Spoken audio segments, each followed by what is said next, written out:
करती हूँ।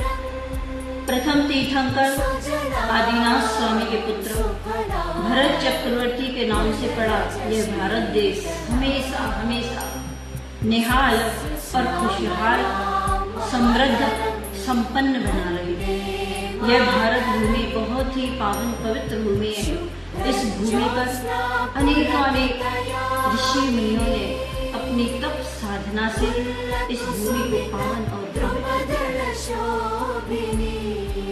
आज पूरे विश्व में, पूरे भारत में यह स्वतंत्रता दिवस मनाया जा रहा है, जो हमें मन, वचन, काया से स्वतंत्रता का अनुभव करने की सीख देता है। स्वतंत्रता में ही सुख है, परतंत्रता में बहुत दुख है। हमारे इस भारत देश ने 200 वर्षों तक परतंत्रता को सहन किया है। 200 वर्षों तक यह देश परतंत्र रहा है, फिर भी 200 वर्षों के बाद यह देश स्वतंत्र हो गया। कभी हमने अपनी आत्मा की ओर निहारा है? हमारी आत्मा अनादि काल से परतंत्र बनी हुई है। आज तक कभी विचार नहीं आया क्या अपनी आत्मा को स्वतंत्रता दिलाने का? स्वतंत्रता दिलाना है, स्वच्छंदता नहीं दिलाना, मनमानी नहीं करना है। इस आत्मा को स्वतंत्रता दिलाना है।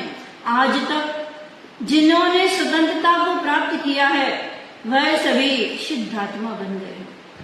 अब उनकी आत्मा कभी परतंत्रता को प्राप्त नहीं करेगी। आज हमें अपने सुखी होने का दिन है। उसी दिन पूर्ण सुखी हो जाएंगे जिस दिन हम कर्मों के परतंत्रता से स्वतंत्रता को प्राप्त कर लेंगे। आज हम अपने आत्मा की स्वतंत्रता की बात करेंगे। देश कभी परतंत्र था, लेकिन हम अनादिकाल से कर्मों से परतंत्र है। इस दिन हमें ये संकल्प करना है कि हमें अपनी आत्मा को एक ना एक दिन निश्चित रूप से स्वतंत्रता प्राप्त करानी है। स्वतंत्रता पाना बहुत कठिन है, बहुत कठिन है भैया। आज से कल्पना करना है, आज से का ये दिन जब स्वतंत्र नहीं हुआ था, बहुत कठिनाइयों का दिन हमारे नागरिकों ने व्यतीत किए हैं। हमारे देश में देशभक्तों ने कैसी कैसी कुर्बानियां दी हैं। 200 वर्षों की गुलामी थी, लंबा संघर्ष था, बहुत परेशानियां थी। लक्ष्य को पाना आसान नहीं है, बहुत कठिन भैया, बहुत कठिन है। लक्ष्य के बिना जीवन भटक जाता है, अटक जाता है। आपने कभी अपने जीवन में कोई लक्ष्य बनाया है? क्योंकि यदि नदी की कोई लक्ष्य नहीं होता है तो वह मरुस्थल में खो जाती है, और जो संघर्ष करती हुई नदी रेत में भी आगे बढ़ती है, एक दिन जाकर के सागर में मिल जाती है। आज हम देश के वासी तभी कहलाएंगे जब हम देश को खुशहाल रखेंगे।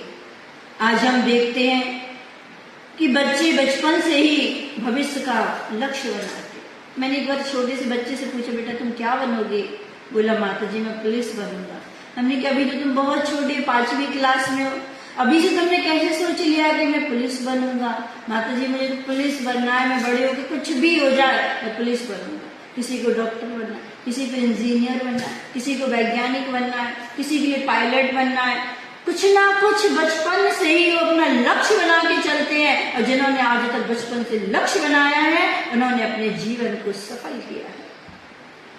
आचार्य कुंद स्वामी के जब जन्म हुआ तब उनकी माँ पालने में झुलाती थी और उनके लिए लोरियां सुनाती थी, शुद्धो हम, बुद्धो हम, निरंजन हम।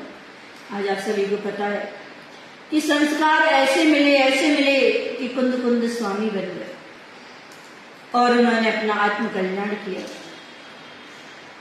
बच्चों से पूछते हैं बच्चे क्या बनोगे, तो जब बच्चे बचपन में अपना लक्ष्य बनाते हैं तो बड़े होकर के उस लक्ष्य को निश्चित रूप से पूरा करना है। मैं आपसे पूछती हूँ कि आपने अपने जीवन में कोई लक्ष्य बनाया है? देशभक्तों ने देश को स्वतंत्र कराने का लक्ष्य बनाया और अपने देशभक्तों के बल पर हमने आजादी पाई थी। आज हमने स्वतंत्रता का पर्व मना रहे हैं। 15/19/47 को आजाद हुआ था हमारा देश। यह दिन हमारे स्वतंत्रता सेनानियों को याद करने का दिन पर्व है। आज पूरा देश उन देशभक्तों को याद करते हैं। याद करके उन्होंने में भारत को स्वतंत्र कराने में अपने जीवन को ही निछावर कर दिया। देश को बचाने के लिए अपना जीवन समाप्त कर दिया। आज उन देशभक्तों को मेरा बहुत बहुत आशीर्वाद है। और आज भी जो देशभक्त घर छोड़कर के, परिवार छोड़कर के तैनात है बॉर्डर पे, न रात देखते हैं, न दिन देखते हैं, न भोजन देखते हैं, कैसे अपने इस जीवन को देश की भक्ति में लगा दिया। ऐसे उन सभी देश जवानों के लिए मेरा बहुत बहुत आशीर्वाद। गीत आंसू पहुंचकर सजन के गा रहा हूं, गीत आंसू पहुंचकर सजन के गा रहा हूं, मां भारती के दर्द को मैं आप तक पहुंचा रहा हूं। सार मेरी साधना का शेष रहना चाहिए, सार मेरी साधना का शेष रहना चाहिए। मैं भले ही मिट जाऊं पर देश मेरा रहना चाहिए, भारत देश रहना चाहिए।